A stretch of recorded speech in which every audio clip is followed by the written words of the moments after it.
A very good morning. You're watching Rajya Sabha television. I'm Smriti Rastogi with breakfast news. In the next 30 minutes, we will get you all the latest news and updates from across national, international and sports arena.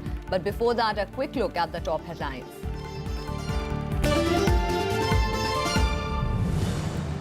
After BJP picks Ram Nath Kovind as the presidential nominee, Prime Minister Narendra Modi says he will make an exceptional president. BJD TRS extends support. Congress rules out consensus. Opposition to hold strategy meeting on 22nd June.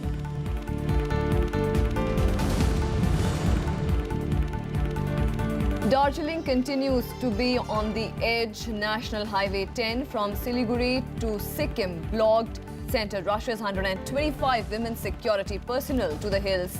West Bengal government sends report to Home Ministry.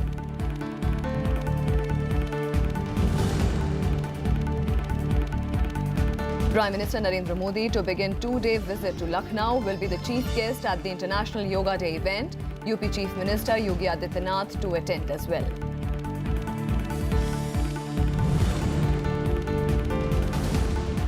Brexit talks begin in Brussels with the clock ticking. Britain and EU play up chance of deal before March 2019 deadline.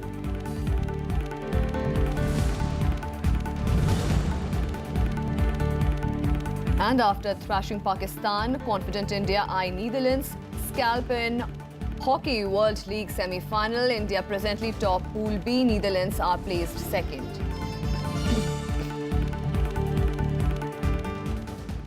The National Democratic Alliance on Monday announced Bihar Governor Ram Nath Kovind as the candidates for the upcoming presidential polls. The decision was taken at the BJP Parliamentary Board meeting in New Delhi. The Biju Janata Dal has its support to NDA's presidential candidate choice. BJD President Naveen Patnaik reasoned that Kovind is an eminent lawyer belonging to the scheduled caste community.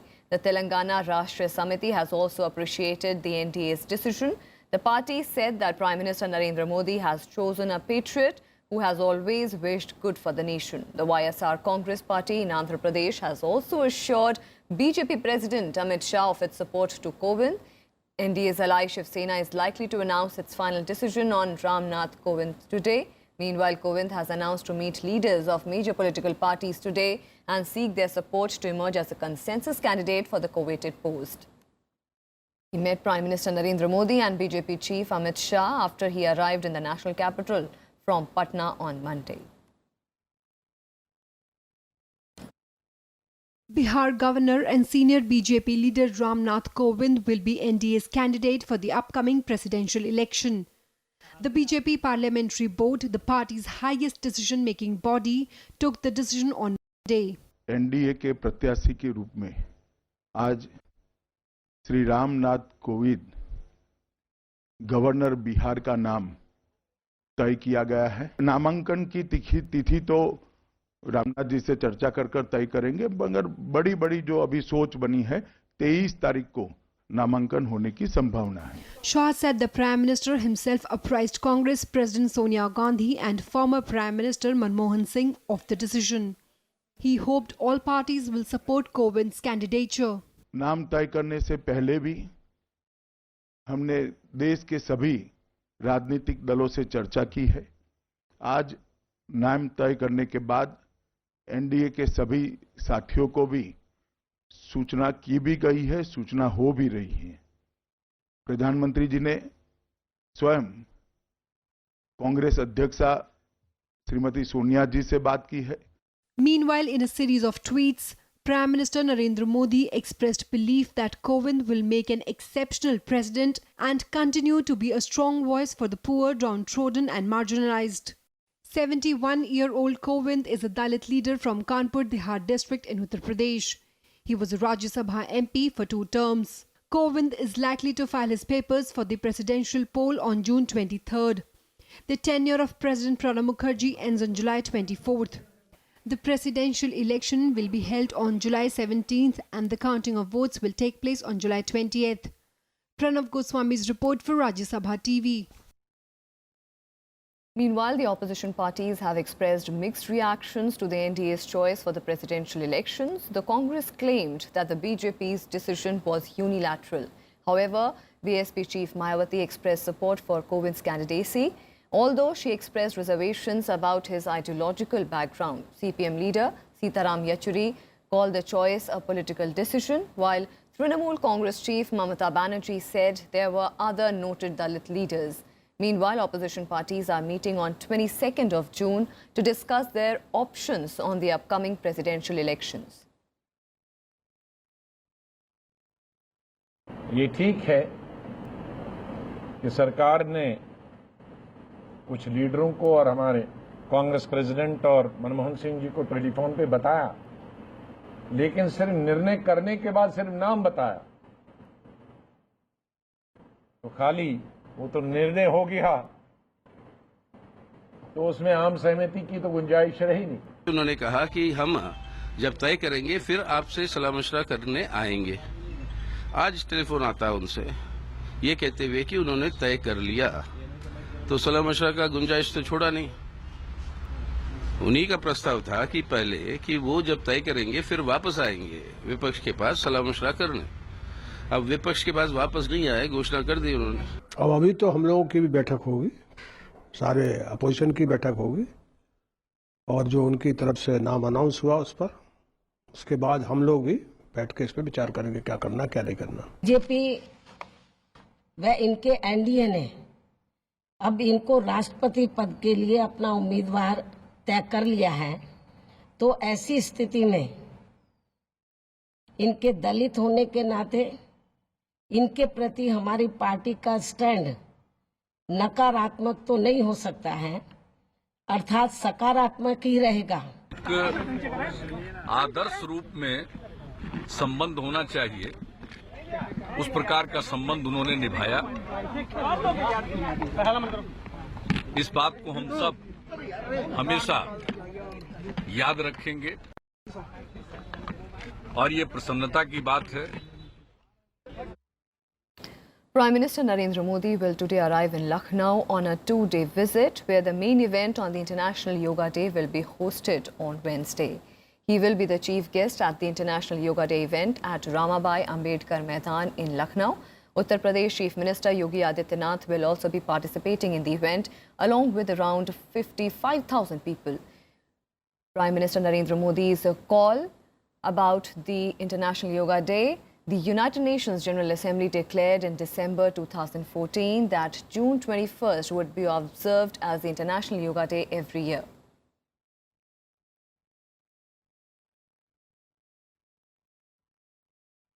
In West Bengal, the situation in the violence-hit Darjeeling Hills continues to be tense as shutdown enters 9th day today. Home Ministry has dispatched a company of 125 women security personnel to help restore peace in the hills.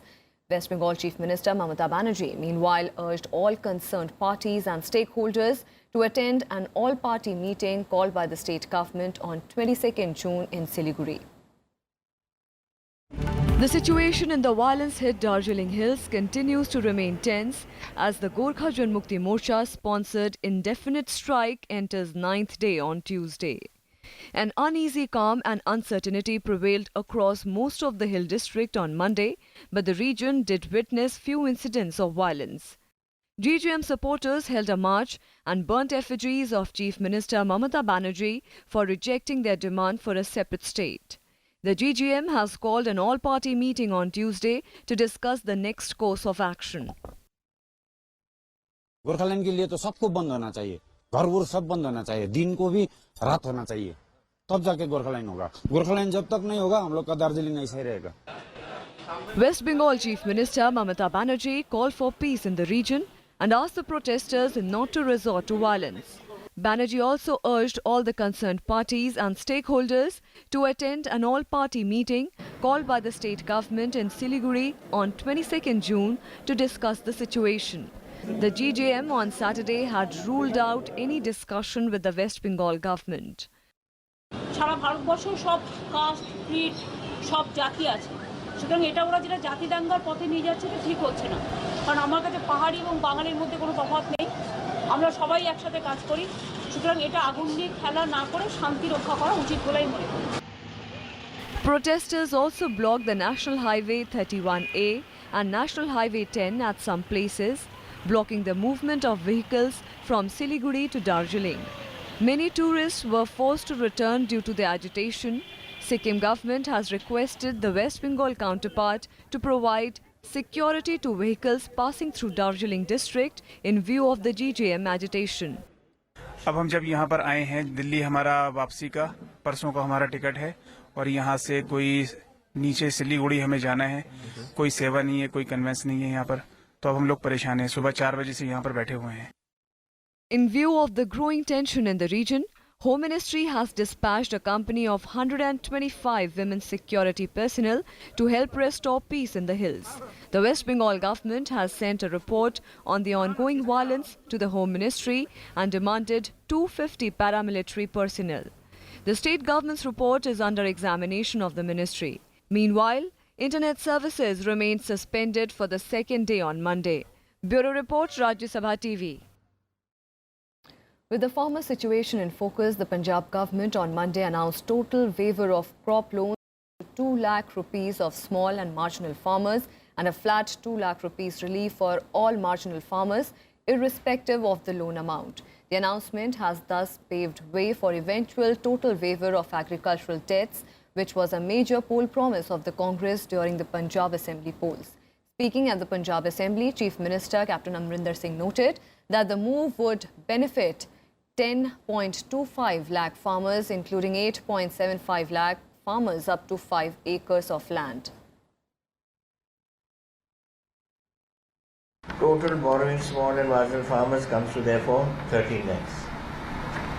Entire crop loan waived 8.75 lakh small and marginal farmers.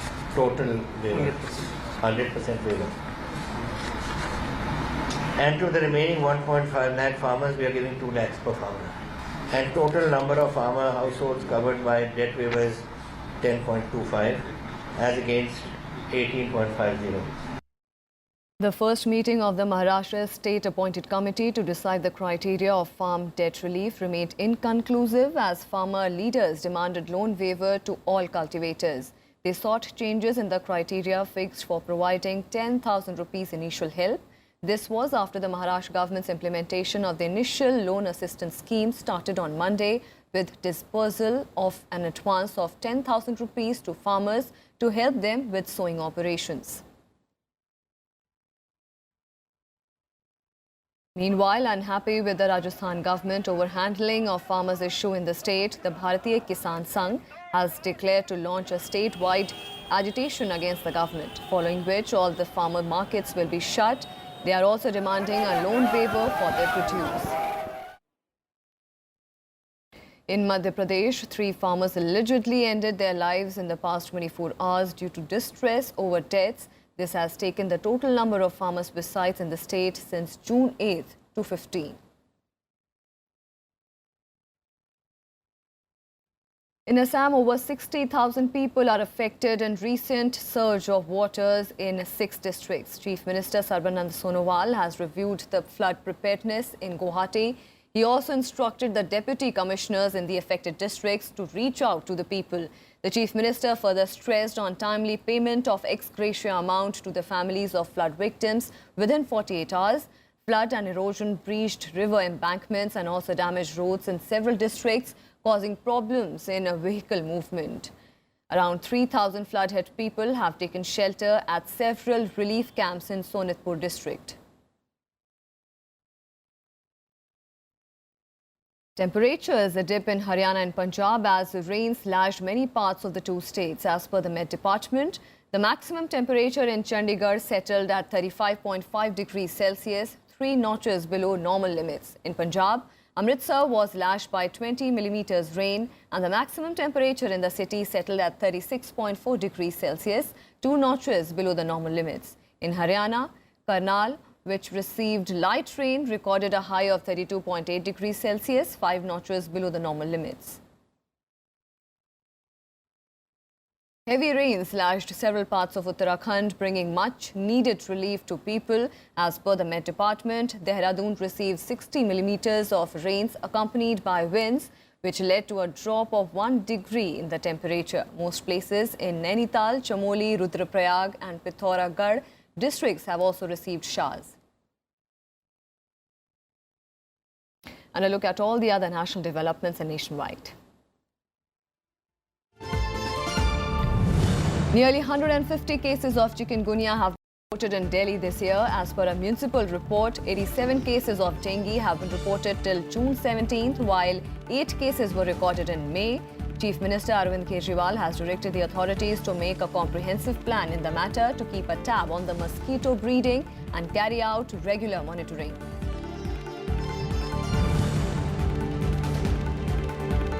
The Supreme Court extended Sahara Chief Subrata Roy's parole till July 5th. The Apex Court has also granted him 10 working days to deposit 709.82 crore rupees, out of which that was promised 1,500 crore rupees. A bench comprising Justice Deepak Mishra and Ranjan Gogoi considered the submissions of that 790.18 crore rupees have been already deposited with the SEBI Sahara account.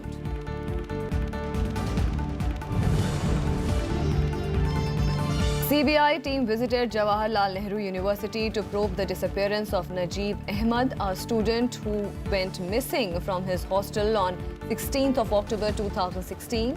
The team spent around 6 hours in the campus to investigate the matter.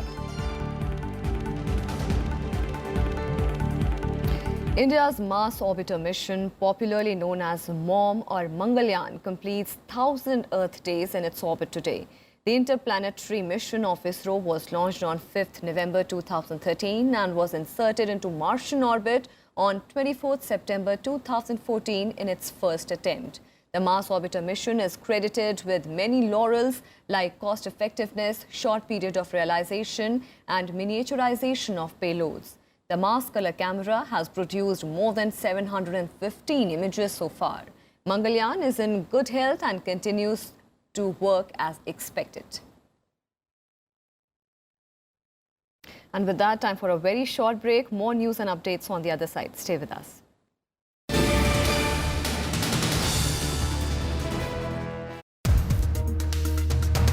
What is BJP without Narendra Modi? Modi ji is not separate from BJP. There is an effort to homogenize the society into a Hindutva society based on the hatred for Muslims. We have not imposed anything on the people. So our track record is the answer. For the current government, Kashmir is only about Pakistan and terrorism. People sitting in Delhi studios should understand that Kashmir is not a political issue.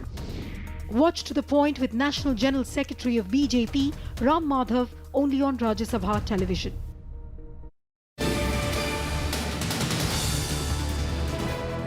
Britain and the European Union began their first formal Brexit negotiations on Monday. At stake is not just Britain's future, but also Europe's political order and its place in the world, which could be undermined if an agreement is not reached by March 2019.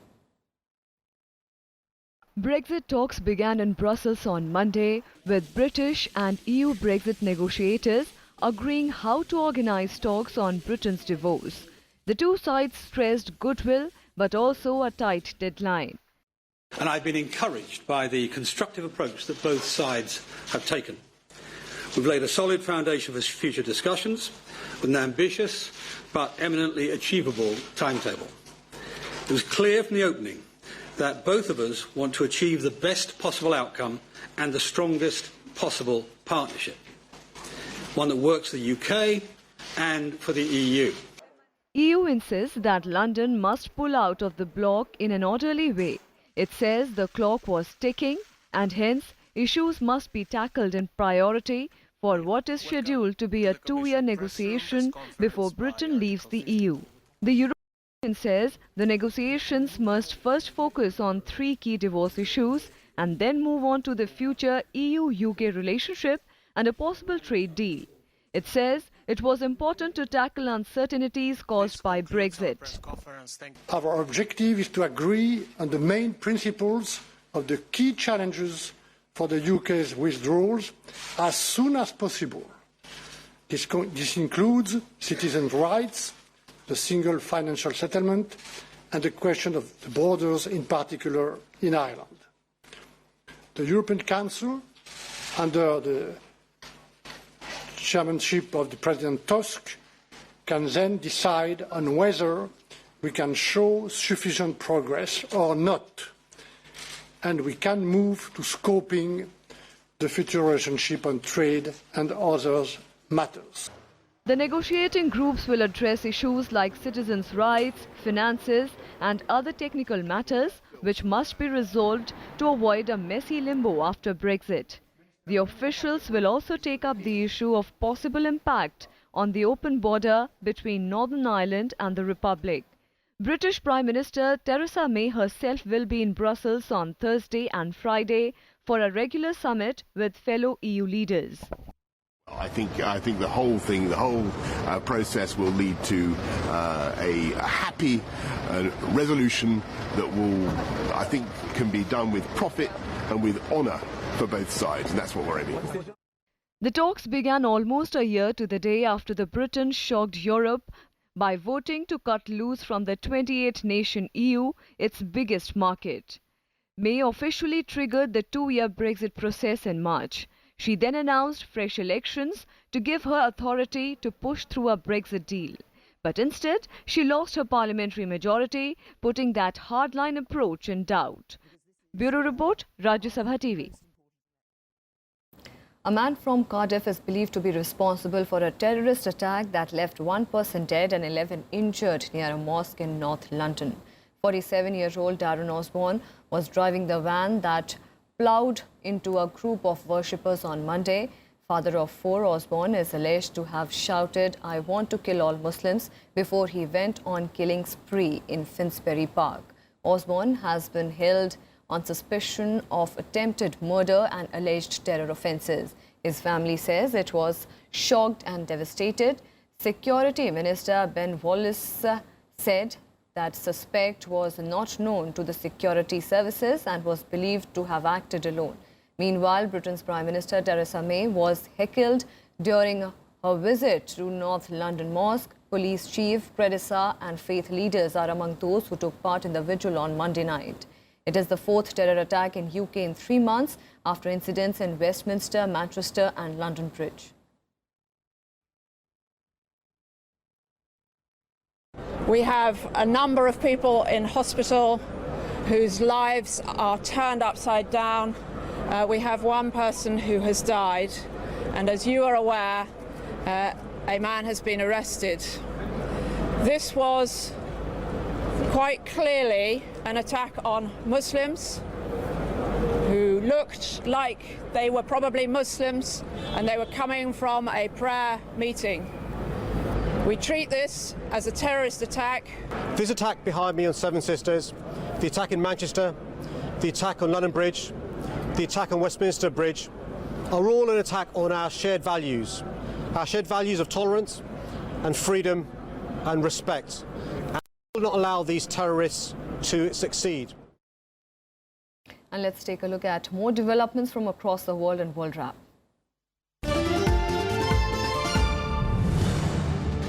US student Otto Warmbier, released from detention from North Korea, died on Monday. 22-year-old Warmbier had lapsed into a coma in 2016, shortly after being sentenced to 15 years of prison, including hard labor.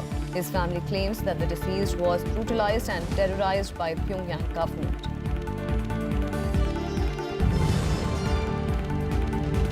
Syrian forces are advancing further towards the city centre as they press offensive against Islamic State in Raqqa. The forces have seized territory to the northeast and west of Raqqa, a city of about 2 lakh people that served as IS base of operations for more than 3 years. IS militants are close to defeat in Raqqa and Mosul, twin capitals of the group's territory.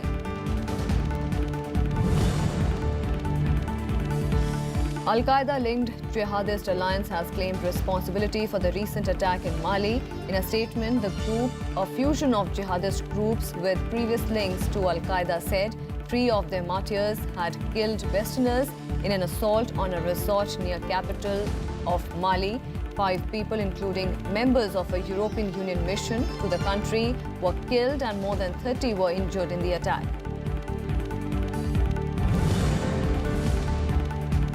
Qatar has demanded its neighbouring states to lift their blockade of the emirate as a precondition for crisis talks. Foreign Minister Sheikh Mohammed bin Abdul Rahman Al Thani called measures imposed against Qatar by Saudi Arabia and others as act of aggression. Earlier in June, Saudi Arabia and its allies cut all diplomatic ties with Qatar following the accusations on the state for supporting and funding terrorism. And on to some news from sports. India will take on world number 4, the Netherlands, in their final Pool B match of the Hockey World Cup League semi-final in London today. India presently at top in the Pool B with 3 wins from as many games. India defeated Scotland 4-1 in the first game and Canada 3-0 in the second before demolishing arch-rivals Pakistan 7-1 on Sunday. Netherlands, meanwhile, are placed second with 2 wins from 2 games. The winner of today's match will play the 4th-placed team in the quarterfinals. Possession is a big victory for India. It will be flying high around the lead. And let's take a look at all the other sports developments and sports beat.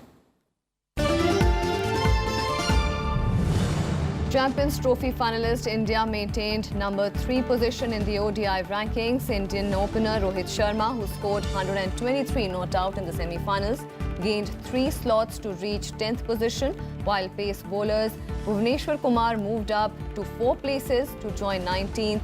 Jasprit Bumrah also moved up 19 places to 24th position.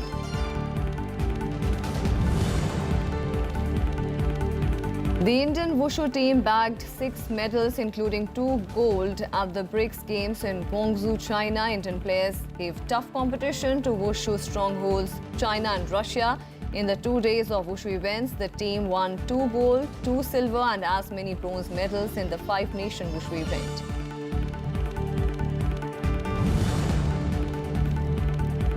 India will begin campaign in Australian Open Super Series badminton from today at the Sydney Olympic Park. India's Kidambi Srikanth, who recently won the Indonesian Open, and women's defending champion Saina Nehwal are set to lead the Indian Challenge, starting with the quarterfinals. The Australian Open is the last tournament before the World Championship.